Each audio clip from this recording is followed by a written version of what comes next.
Marcus wiped the grease from his hands with a worn cloth, the familiar smell of engine oil and metal shavings filling his nostrils. The massive cargo hauler's fusion drive hummed beneath his fingers as he made final adjustments to the plasma injectors. 3 months he'd been stuck on Dragoness Station, waiting for parts that never seemed to arrive and watching his credits dwindle to nothing. The station orbited a gas giant in the Vega system, serving as a refueling stop for ships traveling the Outer Rim. It wasn't much to look at from the outside, a collection of rotating rings and docking bays held together by necessity and prayer, but it was home to over 50 different species, all trying to make their way in a galaxy that didn't much care about small people with big dreams. Marcus had come here, chasing work, like so many humans before him. Earth was overcrowded, and the colonies closer to home were full of people with better connections and fancier degrees. Out here on the Rim, what mattered was whether you could fix what was broken and keep the ships flying. And Marcus could fix anything with an engine. The cargo bay doors hissed open, and Marcus looked up to see a figure that made him do a double take. She was tall, easily 7 feet, with scales that shimmered like polished emeralds in the harsh industrial lighting. Her eyes were golden, with vertical pupils that fixed on him with an intensity that made him suddenly aware of how small the cargo bay really was. Dragoness. He'd heard about them, but never seen one in person. The stories made them sound like something out of Earth's old legends, dragons that had learned to walk upright and build starships. Looking at her now, Marcus could see why the story stuck. "You are the mechanic," she said, her voice carrying a rumble like distant thunder. It wasn't a question. "That's me," Marcus replied, setting down his tools. "Marcus Chun. And you are?" "Thyra Vexthaler, captain of the merchant vessel Crimson Talon." She stepped into the cargo bay, her clawed feet clicking against the metal deck plating. "I have need of your services." Marcus nodded toward the cargo hauler. "I'm in the middle of something right now, but I should be done in a few hours." "What's the problem?" Thyra moved closer, and Marcus caught a scent like warm spices and ozone. "My ship's atmospheric processors are failing. The backup systems are holding, but barely. I need someone who understands human engineering principles." That was odd. Most alien ships used their own technology, systems that human mechanics couldn't even begin to comprehend. Human engineering? On a Dragoness ship? A slight smile played at the corners of Thyra's mouth, revealing teeth that could probably bite through steel plate. "My ship is a hybrid design. I salvaged it from a human colony ship that crashed on my homeworld decades ago. I have rebuilt much of it, but some systems remain mysterious." Marcus wiped his hands again, thinking. Work was work, and he needed the credits. "I could take a look. What's your time frame?" "Immediate. My cargo is perishable, and I must reach the Centauri hub within 4 standard days." "All right, let me finish up here, and I'll come take a look." Marcus turned back to the fusion drive, but Thyra didn't move. He could feel her watching him work, those golden eyes tracking every movement of his hands. "You are skilled," she observed after a few minutes. "Your movements are precise, confident. You understand a machine." "Been doing this since I was 12, Marcus said without looking up. "My father was a ship engineer. Started teaching me on old cargo haulers in the Luna shipyards. And now you are here, alone, fixing other people's ships." There was something in her tone that made Marcus pause. He looked up to find her studying him with an expression he couldn't quite read. Not much call for human mechanics in the core worlds. Too much automation, too many regulations. Out here, people appreciate someone who can think outside the manual. Thyra made a sound that might have been agreement or amusement. Indeed, the Outer Rim has little patience for those who cannot adapt. Marcus finished his work and gathered his tools. "Lead the way, Captain." The walk through Dragoness Station to the docking bays was longer than Marcus remembered. Thyra moved with a fluid grace that seemed almost hypnotic, her tail swishing behind her as she navigated the crowded corridors. Other beings stepped aside as she passed, some with respect, others with what looked like fear. "They fear you," Marcus observed. "Dragoness have a certain reputation. We're known to be quick to anger and slow to forgive. It serves me well in business negotiations." "And is it true?"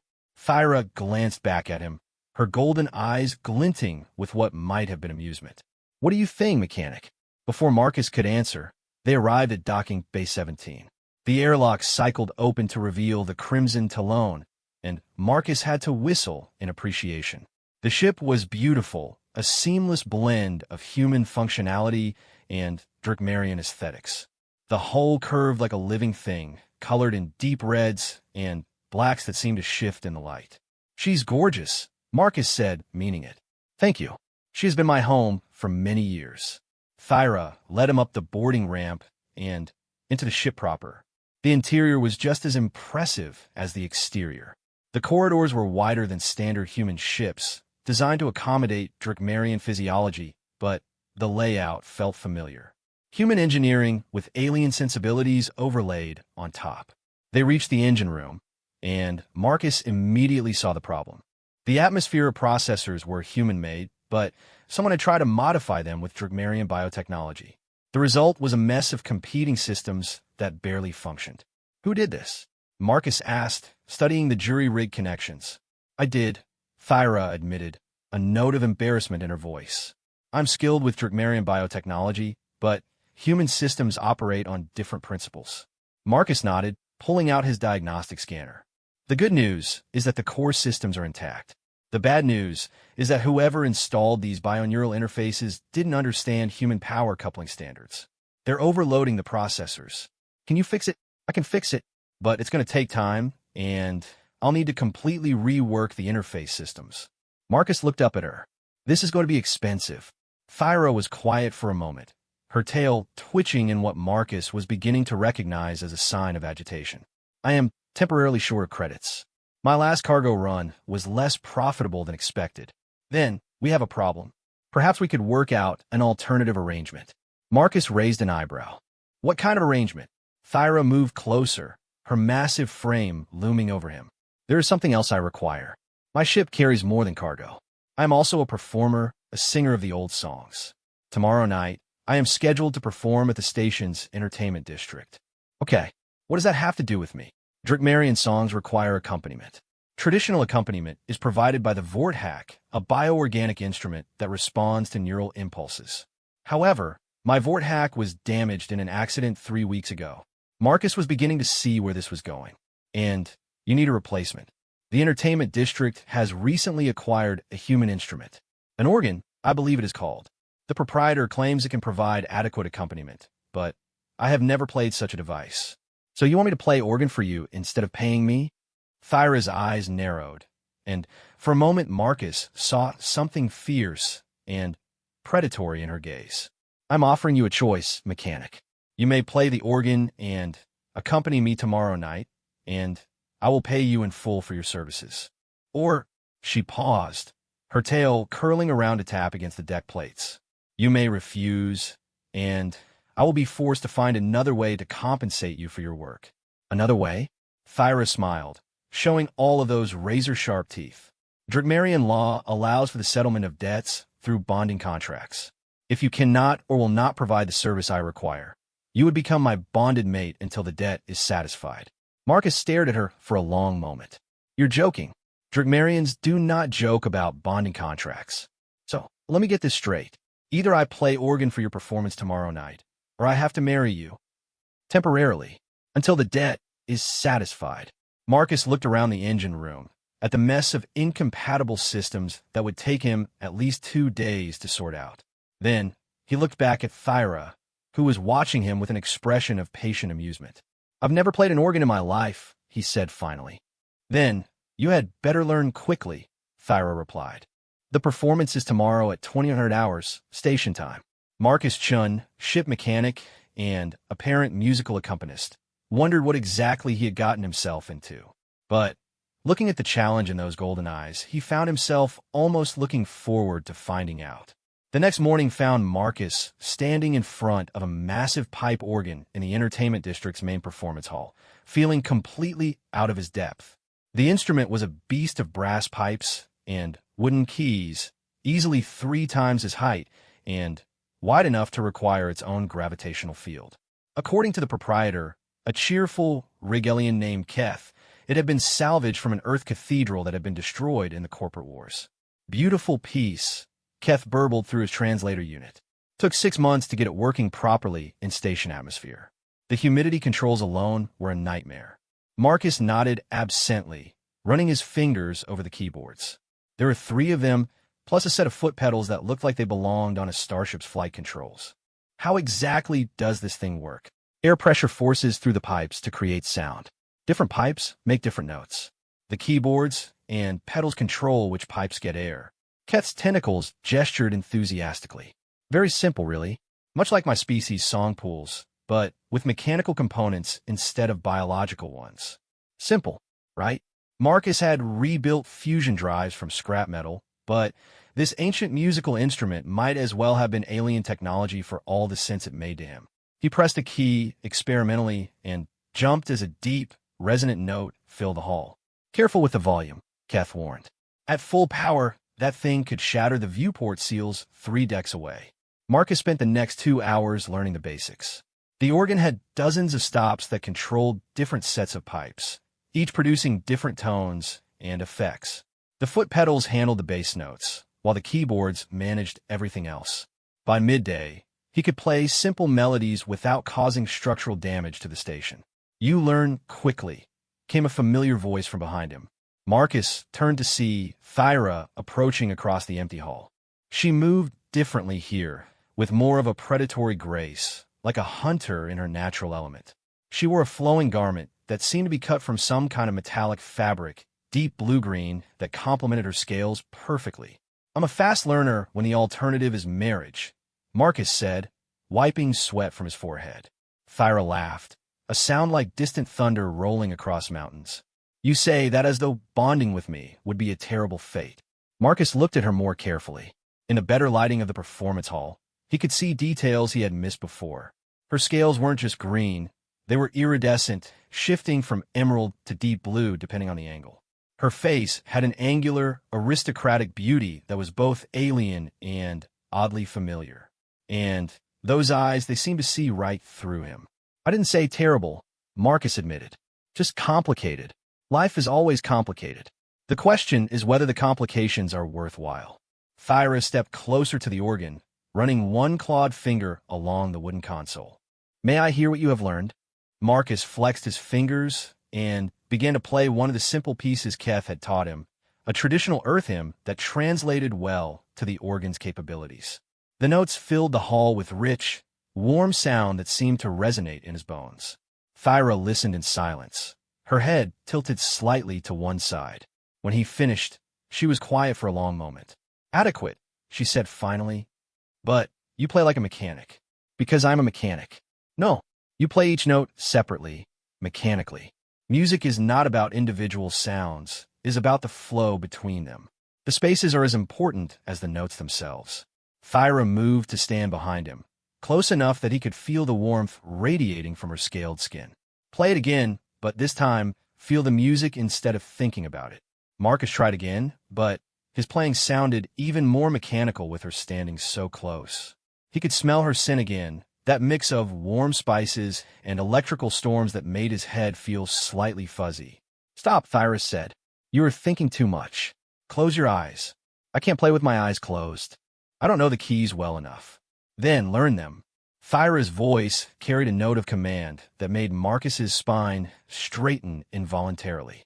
"Close your eyes and feel the keys with your fingers." Machines respond to touch as much as sight. This instrument is merely a machine for making music. Marcus closed his eyes and let his fingers explore the keyboards.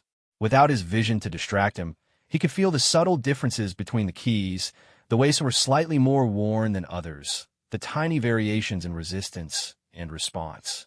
"Now play," Thyra commanded softly. This time the music flowed differently. Marcus found himself responding to the sound itself, adjusting his touch to match the resonance of the hall. The notes began to connect, creating phrases instead of individual sounds. "Better," Thyra said, "but you're still holding back. Music requires courage. You must commit fully to each phrase, or the audience will sense your hesitation. What if I make a mistake?" "Then you make a mistake loudly and move on. Confidence is more important than perfection." Thyra's hand settled on his shoulder, her claws just barely touching his shirt. "Play something else. Something you choose, not something you were taught." Marcus thought for a moment, then began playing a melody that had been running through his head since childhood. It was something his father used to hum while working on ships, a spacer's tune that spoke of long journeys and distant stars. He had never heard it played on an organ before, but somehow it worked. As he played, he became aware that Thyra was humming along, her voice adding harmonies that he hadn't known were there. The sound of her voice was extraordinary, rich, and complex, with overtones that seemed to come from multiple sources. It was like listening to a choir contained within a single throat. When a melody ended, Marcus opened his eyes to find Thyra studying him with an expression he couldn't interpret. "That was not a human song," she said. "It was a spacer's song. My father learned it from a Cetian trader, who learned it from someone else. It traveled all over the galaxy." Thyra nodded thoughtfully. "Music transcends species. It speaks to something deeper than language or culture. This is why I chose singing over pure commerce. Credits can buy many things, but music touches the soul." Marcus turned on the organ bench to face her fully. "Speaking of which, what exactly are we performing tonight? I should probably know what I'm supposed to be playing." "The Song of the Void Dancer. It tells the story of a Dracmarian explorer who fell in love with the space between stars." Thyra moved to the center of the hall, her posture shifting into something more formal. "It is an ancient song, one of the first to be adapted for mixed-species audiences. And what's my part? You will provide the cosmic backdrop, the sound of empty space and distant stars. The organ's deeper registers should serve well for this purpose." Thyra's voice dropped to a more conversational tone. "I will teach you the chord progressions, but much of your accompaniment will need to be improvised based on the emotional content of the song." Marcus felt a flutter of panic. "Improvised? I can barely play the thing as it is." "You played improvisational music just now with your father's melody. You simply did not recognize it as such." Thyra smiled, and for the first time it seemed genuinely warm rather than predatory. "Trust yourself, Marcus Chun. You understand machines, and this is merely a machine for making beauty." They spent the next several hours working on the song. Thyra would sing phrases in her native language, the words rolling like distant avalanches, while Marcus learned to provide appropriate musical support. The Dracmarian language seemed to have more sounds than any human throat could produce, and when Thyra sang at full voice, Marcus could feel the vibrations in his chest cavity. Gradually, he began to understand the structure of the song. It started quietly, with sparse notes representing the emptiness of space. As the Void Dancer began her journey, the music became more complex, building layers of harmony that suggested the beauty and terror of the cosmic deep. The climax came when the dancer finally merged with the void itself, becoming one with the space between stars. "The ending is crucial," Thyra explained during a break. "The dancer's transformation must be both triumph and tragedy. She achieves perfect unity with the cosmos, but loses her individual identity in the process. Your music must capture both the glory and the loss." Marcus nodded, wiping sweat from his hands. Playing the organ was more physically demanding than he had expected, especially the foot pedals that controlled the bass notes. "Got it. Glorious tragedy. No pressure." Thyra laughed again, that rumbling sound that seemed to come from somewhere deep in her chest. "You worry too much. The audience will not expect perfection from a human who learned to play this morning. They will expect effort and authenticity." "What kind of audience are we talking about, exactly?" "Mixed species, mostly traders and travelers. Some humans, several Rigelians, a family of Centaurans on their way to the outer colonies."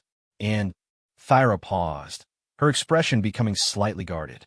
"A delegation from the Dracmarian Trade Guild." Marcus set down his water bottle and looked at her more carefully. "Guild delegation? Is this performance more important than you let on?" Thyra's tail twitched in that way that Marcus was learning meant she was uncomfortable. "The guild controls most Dracmarian commercial activity in this sector. Their approval could mean significant business opportunities, and their disapproval would be unfortunate." Marcus was beginning to understand why Thyra had been so insistent about finding proper musical accompaniment. This wasn't just a performance, it was a business presentation disguised as art. "So, if I screw this up, I don't just ruin your evening, I ruin your career." "Essentially, yes." Marcus looked at the massive organ, then back at Thyra's expectant face. "Well then," he said, cracking his knuckles. I guess we'd better get this right. By evening, Marcus felt like he had been through a fusion core meltdown. His fingers ached, his back was sore from hunching over the keyboards, and he had developed a persistent ringing in his ears from the organ's more enthusiastic moments. But he was starting to understand the instrument, the way it responded to touch and timing, the subtle differences between the various stops and combinations. More importantly, he was beginning to feel the music itself. The Song of the Void Dancer had revealed layers of meaning as he and Thyra worked through it together. What had started as a simple folktale about an explorer had become something deeper, a meditation on the relationship between individual identity and cosmic unity. You are ready, Thyra announced as they finished their final run-through. The hall was empty except for Keth, who was making last-minute adjustments to the lighting systems. I don't feel ready, Marcus admitted, flexing his cramped fingers. Readiness is not a feeling, it is a decision. Thyra moved to stand in front of him, placing her hands on his shoulders. Her touch was surprisingly gentle for someone with such impressive claws. You have learned the music. Now you must trust it to carry you. Marcus looked up at her, struck again by how alien and yet familiar she seemed. Can I ask you something? Of course. Why is this so important to you? The performance, I mean. It's not just about the guild delegation. Thyra was quiet for a moment, her golden eyes studying his face. My people are not known for their artistic achievements. We are traders, warriors, builders of ships and cities. But art is how we speak to the universe about things that cannot be bought or conquered. And you're an artist trapped in a trader's life? I'm a trader who refuses to abandon her soul for profit. Thyra's grip on his shoulders tightened slightly. This performance is my way of proving that the two can coexist. Marcus nodded, understanding more than she probably realized. His father had been the same way, an engineer who saw beauty in the elegant solution, artistry in the perfect repair. Then, we'd better not disappoint the universe. Thyra smiled, the expression transforming her face completely. Indeed, we had better not. The performance hall began filling up an hour before showtime. Marcus watched from backstage as beings of various species took their seats, the low murmur of conversation in a dozen languages creating a constant background hum. Near the front, he spotted a group of Dragmarians who had to be the trade guild delegation. They sat with rigid formality, their scales dark with patterns he couldn't interpret. Stage fright, Thyra asked, appearing beside him in full performance regalia. Her costume was magnificent, layers of flowing fabric that seemed to capture and reflect light like the surface of a dark ocean. Jeweled ornaments adorned her horns and the ridge of her skull, and her scales had been polished until they gleamed like living metal. Pure terror, Marcus admitted. I've never performed for anyone except you and Keth. Terror is excellent. It means you understand the stakes. Thyra adjusted one of her ornaments, a nervous gesture that made Marcus feel slightly better. Even she was feeling the pressure. Remember, the music will guide you. Trust your instincts. Keth appeared in the wings, his tentacles gesticulating rapidly. 5 minutes to curtain. The acoustic dampeners are calibrated for mixed species hearing, so you should not need to worry about volume control. Marcus made his way to the organ, settling onto the bench, and running through a quick scale to warm up his fingers. The instrument seemed even more massive from this angle, its ranks of pipes stretching up into the shadows above the stage. Behind him, he could hear the audience settling into expectant silence. The stage lights dimmed, leaving only a single spot on Thyra as she took her position center stage. In the dramatic lighting, she looked every inch the mythical dragon, magnificent and slightly terrifying. Marcus placed his hands on the keys and took a deep breath. This was it. The opening notes were barely audible, the softest whisper of sound that suggested the vast emptiness of space. Marcus had learned to use the organ's gentlest stops for this section, creating an atmosphere of infinite possibility tinged with loneliness. Around these sparse notes, silence became as important as sound. Then, Thyra began to sing. Her voice entered like a distant star being born, a single thread of melody that seemed to emerge from the darkness itself. The Dragmarian words were incomprehensible to Marcus, but their emotional content was clear. Wonder, curiosity, and a deep yearning for something beyond the horizon. As the Void Dancer began her journey, Marcus added layers to the accompaniment. Deeper notes from the pedals suggested the gravity wells of planets and stars, while the higher registers painted auroras and cosmic dust clouds. He found himself playing music he had never learned, improvising based on the emotional flow of Thyra's voice. The audience was completely silent, caught up in the story unfolding before them. Marcus could feel their attention like a physical presence, hundreds of minds focused on the music he and Thyra were creating together. The first movement described the dancer's early explorations, her discovery of the beauty hidden in seemingly empty space. Thyra's voice soared and dipped, painting pictures of nebulae and neutron stars, while Marcus provided the cosmic backdrop that made it all seem real. He was no longer thinking about individual notes or chord progressions.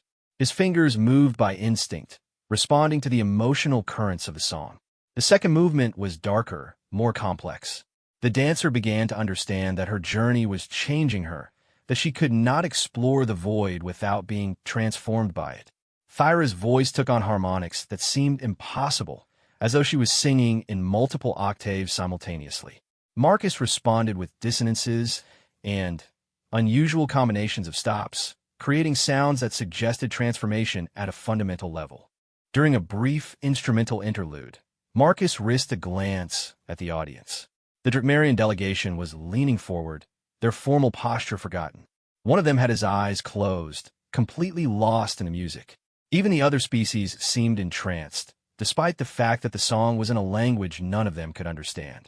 The third and final movement was the most challenging.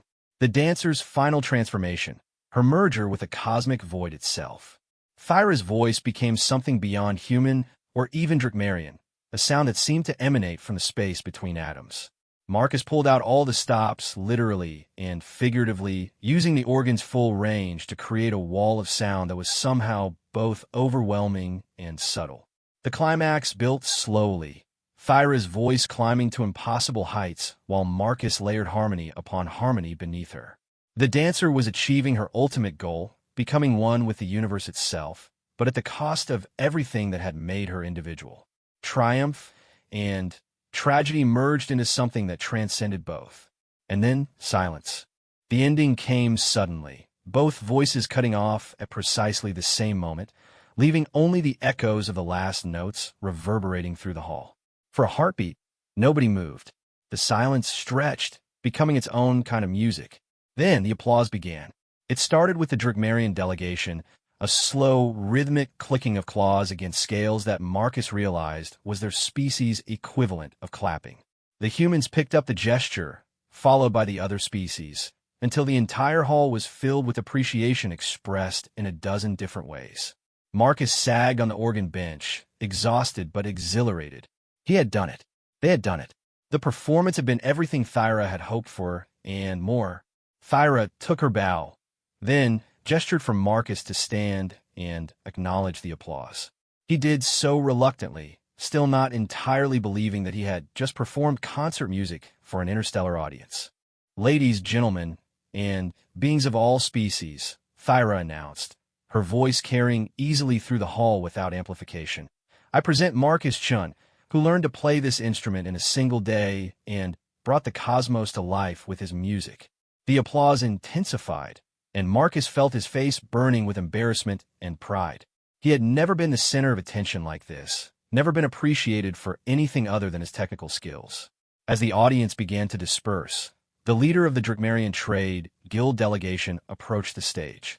She was elderly by Drakmarian standards, her scales faded to silver gray, but her eyes were sharp and intelligent. "Captain Vexthaler," she said formally, "your performance was adequate." Thyra inclined her head respectfully. "Thank you, Guild Leader Corvessa. Your presence honors us." The human's accompaniment was unexpected. Corvessa turned her attention to Marcus. "You have no formal musical training?" "None whatsoever," Marcus replied honestly. "I'm a ship mechanic." "Interesting." Corvessa's tail twitched in what Marcus was beginning to recognize as a sign of approval among Drakmarians. "We have been considering adding cultural exchange programs to our trade agreements. Perhaps there is more to human versatility than we previously understood." Marcus caught Thyra's eye and saw the barely controlled excitement there. This was exactly what she had been hoping for. The guild would be interested in discussing expanded cultural and commercial relationships, Corvessa continued. Captain, you'll contact my office tomorrow to arrange a formal meeting. After the delegation left, Marcus and Thyra found themselves alone on the stage. The performance hall was empty now except for Keth, who was busy shutting down the lighting systems. We did it, Marcus said, still hardly believing it. You did it, Thyra corrected. I merely provided a voice. You brought the universe to life. Marcus looked at the organ, this massive machine that had somehow become his partner in creating something beautiful. I think I'm starting to understand why you love this. Music, art, creating something that didn't exist before, something that matters to people. Marcus turned to face her fully. Thank you for forcing me into this. Thyra laughed, the sound warm and rich in the empty hall. I did not force you. I merely presented you with a choice. Marriage or music. Some choice. And which would you choose now, having experienced both options? Marcus considered this seriously. Playing music with Thyra had been unlike anything he had ever experienced, a connection that went deeper than words or even physical attraction. Music, he said finally. Definitely music. Thyra's smile was radiant. Then, perhaps we should discuss a more permanent arrangement. I find myself in need of a regular accompanist for future performances. And I find myself in need of a job that doesn't involve crawling around in cargo holds. Marcus grinned back at her. Plus, someone still needs to fix your atmospheric processors. Indeed they do. Shall we consider it a package deal? Marcus looked around the empty performance hall, at the organ that had become his gateway to a new kind of life, at the magnificent alien woman who had challenged him to become more than he thought possible. Deal, he said. 6 months later, Marcus found himself standing in the cargo bay of the Crimson Talon, but this time he wasn't just a hired mechanic. The atmosphere processors hummed with perfect efficiency, rebuilt from the ground up with a hybrid system that respected both human engineering principles and Dracmarian biotechnology. More importantly, the cargo bay had been converted into a mobile concert hall, complete with a specially designed organ that could function in zero gravity.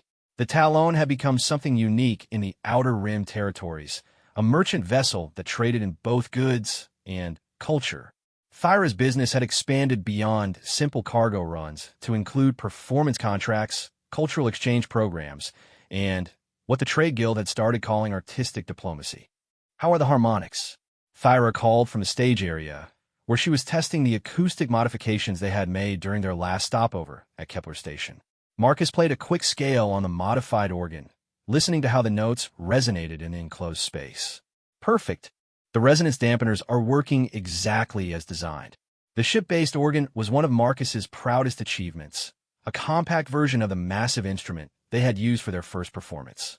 He had spent months learning to miniaturize the pipe systems while maintaining the full range of sounds, incorporating gravitational stabilizers and atmospheric compensation systems that allowed it to function in any environment. Good. We will need everything to be perfect for tomorrow's performance. Thyra moved with her characteristic grace despite the artificial gravity. Every movement economical and purposeful.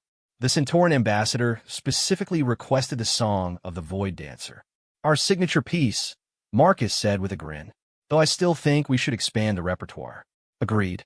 Have you made any progress on that human composition you mentioned? Marcus had been working on transcribing classical Earth music for their performances, finding pieces that translated well to the combination of Dracmarian vocals and organ accompaniment.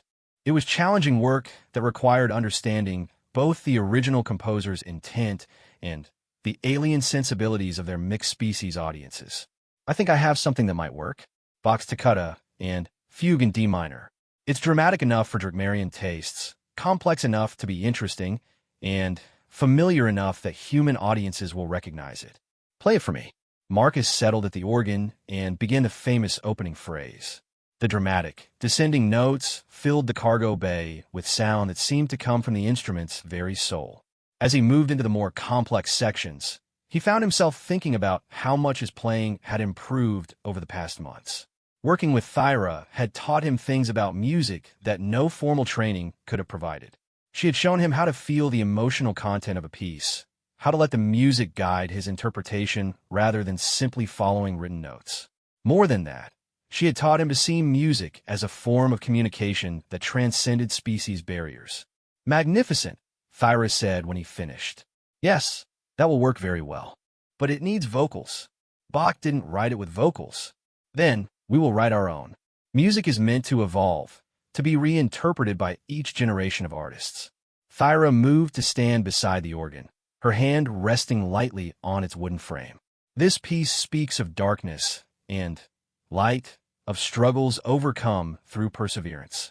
Very human themes, but universal ones.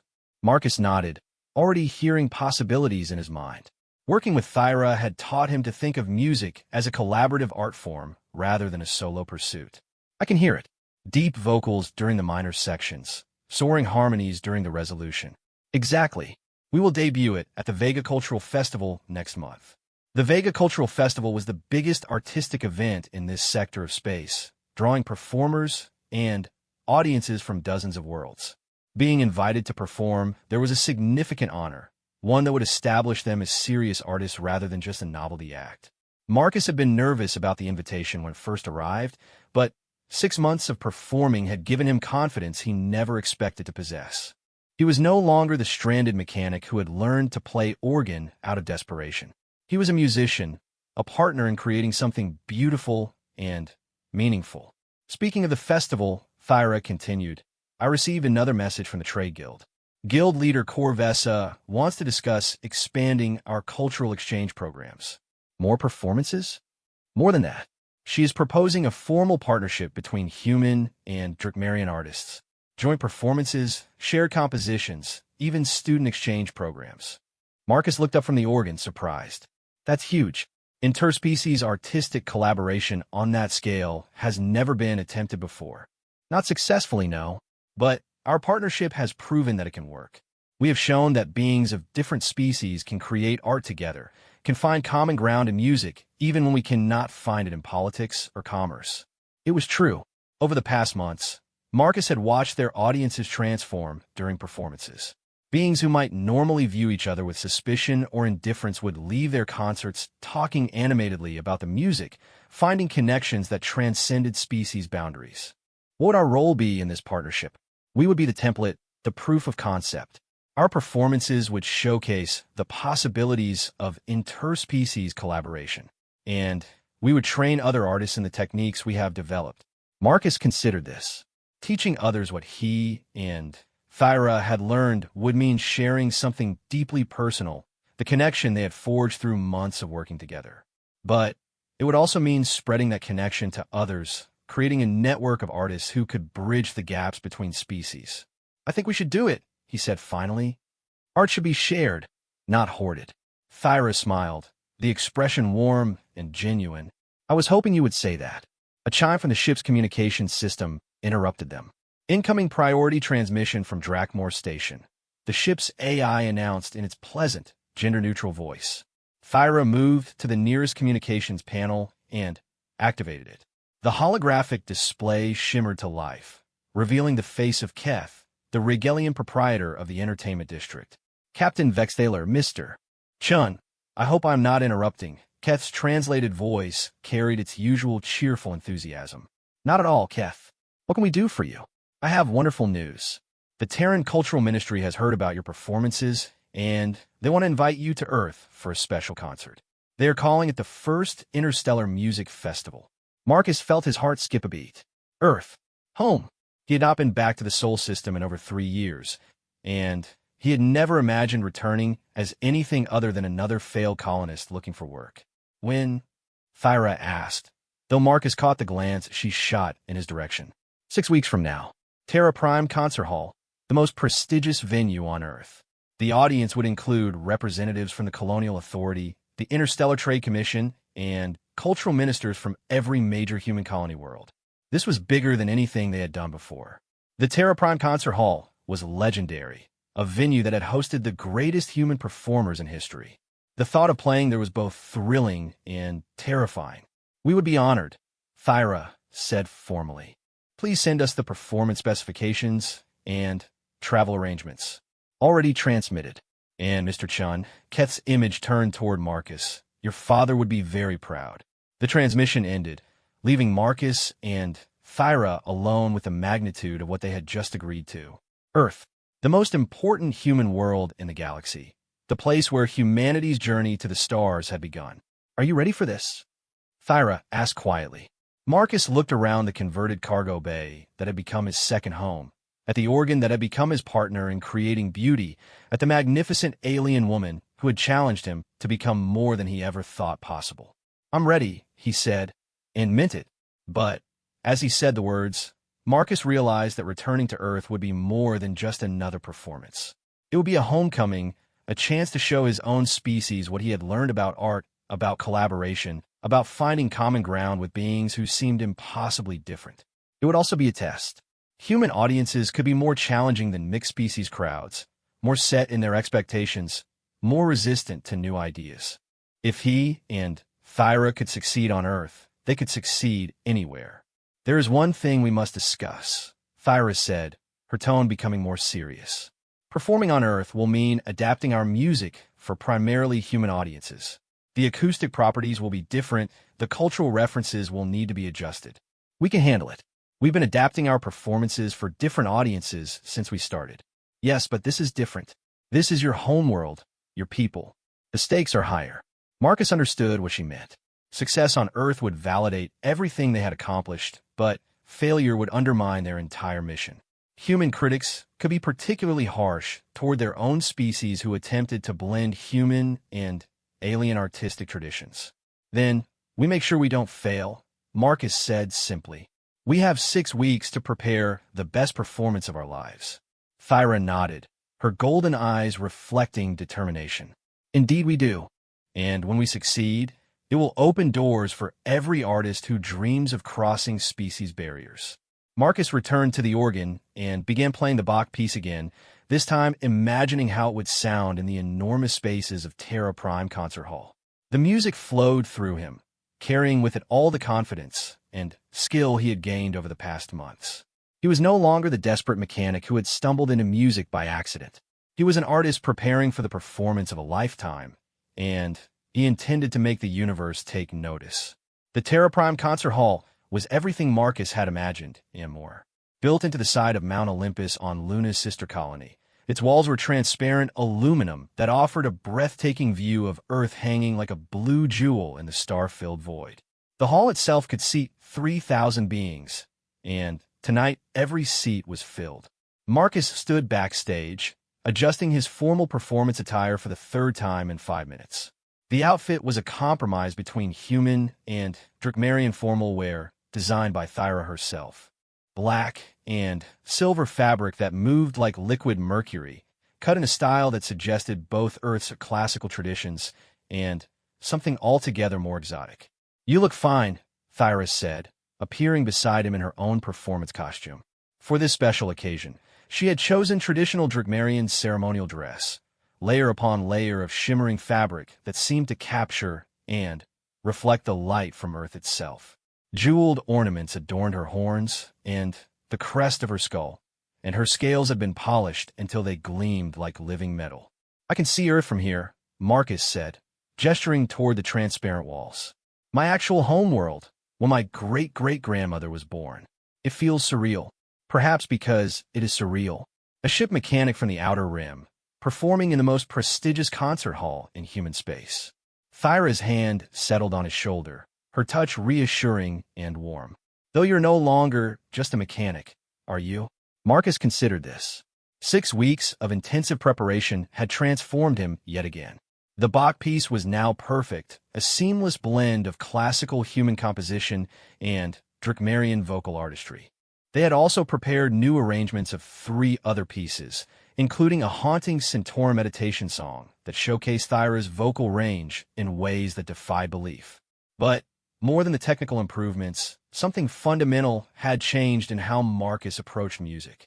He no longer thought of himself as a mechanic who had learned to play organ. He was a musician who happened to understand machines. No, he said finally, I'm not just a mechanic anymore. The backstage manager, a harried-looking human woman with a clipboard and a headset, appeared in the wings. 5 minutes to curtain. Are you ready? Marcus looked out at the massive organ that dominated the stage. It was a magnificent instrument, even larger than the one on Drakmore Station, with pipes that stretched up into the hall's soaring ceiling. During their sound check that afternoon, its voice had been so powerful that security had warned nearby spacecraft about potential acoustic interference. "We're ready," Thyras said confidently. The audience was settling into expectant silence as the lights dimmed. Marcus could see faces in the front rows, distinguished humans in formal attire mixed with beings from a dozen other species. In the VIP section, he spotted representatives from the Colonial Authority, officials from the Interstellar Trade Commission, and what looked like half the human cultural establishment. Ladies, gentlemen, and beings of all species, the announcer's voice filled the hall.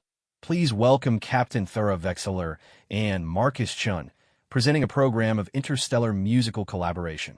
The applause was polite but reserved. Human audiences were notoriously difficult to win over, especially when confronted with artistic fusion that challenged their expectations. Marcus could feel their skepticism like a physical presence as he took his position at the organ. They had decided to open with the Song of the Void Dancer, their signature piece that had launched their partnership. It was familiar territory, a composition they could perform flawlessly even under pressure. As Marcus played the opening notes, that whisper of cosmic emptiness that suggested infinite possibility, he felt his nerves settle into the focused calm of performance. Thyra's voice entered like starlight made audible, and Marcus could feel the audience's attention sharpen. Whatever their preconceptions about alien music, they could not deny the beauty of what they were hearing. The song built through its familiar movements, Marcus and Thyra weaving their musical lines together with the precision that came from months of collaboration. By the end of the first piece, the audience's reserve had begun to crack. The applause was warmer, more genuine. They had the crowd's attention now, but Marcus knew the real test was yet to come. For our second selection, Thyra announced, her voice carrying easily through the hall without amplification. We present a work by one of humanity's greatest composers, Johann Sebastian Bach, reimagined for voices both human and Drakmarian. Marcus began the famous opening phrase of the toccata and fugue, the dramatic descending notes that had thrilled human audiences for centuries. But this version was different, enhanced with Drakmarian harmonic principles that added layers of meaning to the familiar melody. When Thyra's voice joined the organ, the effect was electrifying. She sang no words, only pure vowel sounds that seemed to emerge from the music itself. Her voice became another instrument, weaving counter-melodies and harmonies that Bach himself could never have imagined. Marcus felt the audience lean forward collectively, caught up in this new interpretation of familiar music. They were witnessing something unprecedented, a fusion of human and alien artistic traditions that somehow enhanced both without diminishing either. The fugue section was the most challenging, with Marcus playing the complex interweaving melodies while Thyra provided vocal counterpoint that matched and exceeded the organ's technical demands. They had spent weeks perfecting this section, learning to anticipate each other's interpretations and respond instantaneously to subtle changes in tempo and dynamics. When the final notes faded, the silence stretched for several heartbeats. Then the applause began, not the polite appreciation of the opening, but genuine enthusiasm. Marcus could see people in the audience turning to their companions with expressions of amazement and delight. But the real surprise came with their third piece, the Centaur Meditation Song. Marcus had been nervous about including it, unsure how human audiences would respond to music from such a different cultural tradition. The Centaurans were an aquatic species, and their music reflected the flowing, fluid nature of their underwater cities. The piece required techniques that pushed both performers to their limits. Marcus used the organ's softest stops to create sounds like gentle currents and distant whale songs, while Thyra employed vocal techniques that seemed to defy physics. Her voice split into multiple harmonic lines, creating the illusion of an entire choir contained within her throat. The effect was profoundly moving, even for species that had never seen an ocean. The music spoke to something deeper than cultural conditioning, touching the part of consciousness that remembered humanity's own aquatic origins. By the time it ended, Marcus could see tears on faces throughout the audience. For their final piece, they had chosen something special. Marcus had transcribed an old spacer song, one of the melodies that traveled from ship to ship across the galaxy. But instead of presenting it as folklore, they had arranged it as a symphonic work that celebrated humanity's journey to the stars. The song told the story of the first-generation ships, the brave souls who had left Earth centuries ago to plant the seeds of human civilization among distant stars. Marcus played it with all the skill and emotion he possessed, while Thyra added vocal parts that suggested both the loneliness of the long journey and the triumph of arrival. As the music built to its climax, images of human colonies appeared on the hall's display screens. New Terra, with its crystal cities reflecting alien sunlight. Proxima Base, humanity's farthest outpost. The agricultural worlds that fed the growing interstellar civilization. And, finally, Earth itself, the blue world that had given birth to dreams of starflight. The final notes echoed in perfect silence before the audience erupted in applause that seemed to go on forever. Marcus stood and took his bow, overwhelmed by the response. He had performed in dozens of venues over the past months, but nothing had prepared him for this. "Ladies and gentlemen," Thyra announced when the applause finally subsided, "this is what becomes possible when beings of different species choose cooperation over competition, understanding over fear. Music is the universal language that speaks to the soul, regardless of the shape of the body that contains it." The standing ovation that followed was genuine and heartfelt. Marcus could see members of the cultural ministry on their feet, applauding with obvious enthusiasm. Even the usually reserved colonial authority representatives were showing appreciation. But the moment that meant the most came during the reception afterward, when an elderly man approached Marcus with tears in his eyes. "Excuse me," the man said, his voice shaking slightly. "Are you Marcus Chun?" "Yes, sir. I'm Admiral Chin Yusuf, formerly of the Luna shipyards." He paused, collecting himself. "Your great-grandfather was my mentor when I was a young engineer. He would have been so proud to see what you've accomplished." Marcus felt his own eyes beginning to water. Family connections were rare and precious among the scattered children of Earth. "Thank you, Admiral. That means more than you can know. What you and Captain Vextaler have created tonight," the Admiral continued, "it's not just music. It's a bridge between worlds, a demonstration that cooperation is possible even between species that seem impossibly different." As the evening wound down, Marcus found himself standing with Thyra on one of the hall's observation platforms, looking out at Earth through the transparent walls. The planet turned slowly beneath them, blue and white and infinitely beautiful. "What happens now?" Marcus asked. "Now we change the galaxy," Thyra replied simply. "The Trade Guild has approved the cultural exchange program. The Colonial Authority wants to fund artistic missions to worlds that have been difficult to establish diplomatic relations with. And the Centauran Assembly has requested a full concert tour of their aquatic cities." Marcus nodded, but his attention was focused on the view of Earth. Somewhere down there, in the great cities that sprawled across the continents, people were already talking about what they had witnessed tonight. Music reviews would be written, recordings would be distributed, and other artists would begin experimenting with interspecies collaboration. "Do you ever miss it?" Thyra asked. "The simple life of a ship mechanic." Marcus thought about this seriously. The past year had been a whirlwind of challenges and discoveries of growth that sometimes felt almost overwhelming. There were days when he missed the straightforward satisfaction of fixing something that was broken, the clear relationship between problem and solution that mechanical work provided. But then he remembered the feeling of creating music with Thyra, the moment when their voices joined in perfect harmony and something new came into existence. He thought about audiences discovering that beauty could transcend species barriers, that art could build bridges where politics had failed. "No," he said finally, "I don't miss it. I'm grateful for where it led me, but I wouldn't go back." Thyra smiled, her golden eyes reflecting the light from Earth.